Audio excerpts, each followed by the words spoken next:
Chers amis, j'ai eu un AVC au mois de décembre qui m'a éloigné de vous et qui m'a conduit à vivre une épreuve compliquée, dangereuse, périlleuse et qui aujourd'hui me fait analyser les choses avec un peu de distance.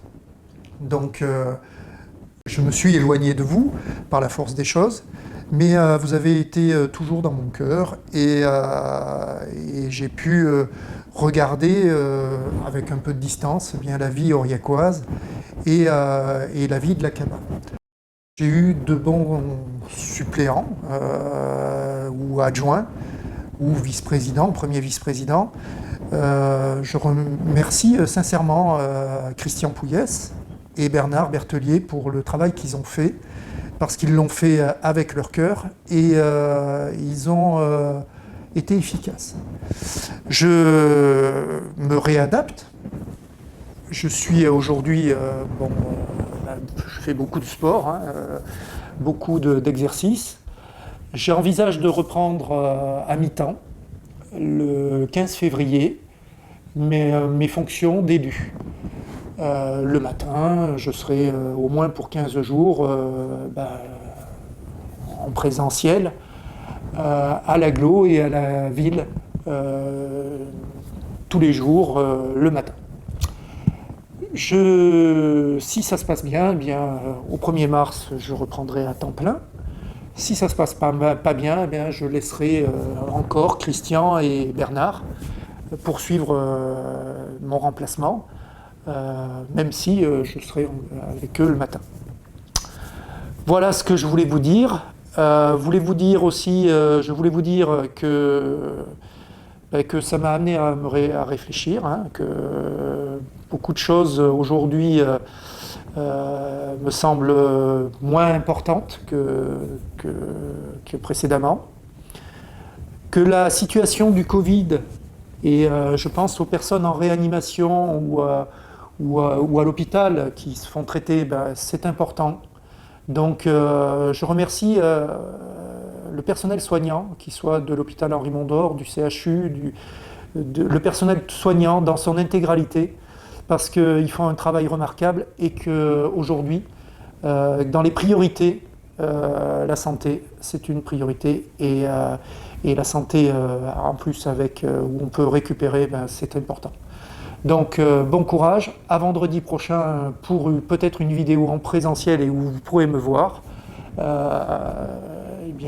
Je vous dis bon week-end et à bientôt.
Ce nouveau projet, c'est pour le groupe L'Oréal.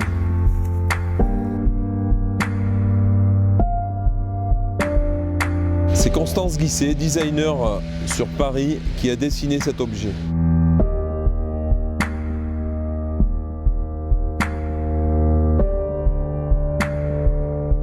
Cet objet est une fontaine.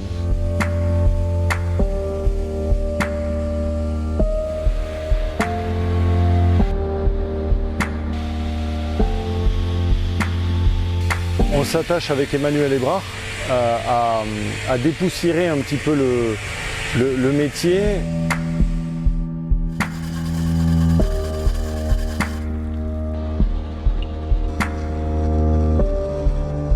La fontaine est un peu un objet fou que je pouvais faire uniquement avec Emmanuel Hébrard parce qu'il a aussi cette capacité à accepter la folie d'un projet.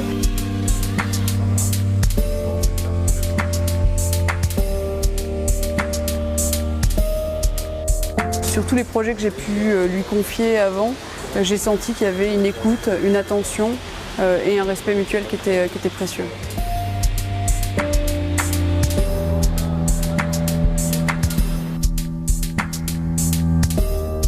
En fait, quand on envoie un projet et qu'on sait qu'il va y avoir une partie d'interprétation de la part de l'artisan, ça nécessite beaucoup de confiance. Et ça, moi, je ne peux pas le faire avec tout le monde, par exemple. C'est l'expérience et la main de l'homme qui vont bien sûr embellir l'objet et qui vont lui donner une vie, une existence. Je suis complètement d'accord.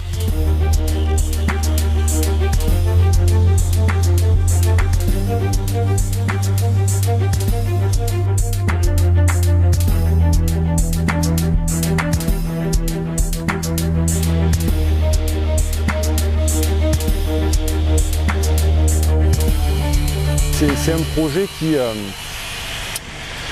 résume beaucoup de contraintes techniques. C'est-à-dire qu'on nous demande des précisions au millimètre près parce qu'il y a un assemblage de pièces. Et le respect du dessin et du design de la fontaine reste primordial.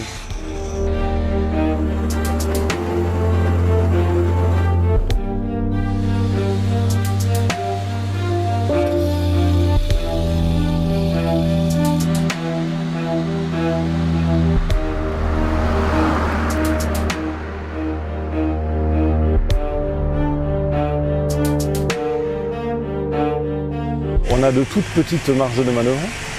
Il faut y rester dedans. On est dans les clous, mais il ne faut pas lâcher.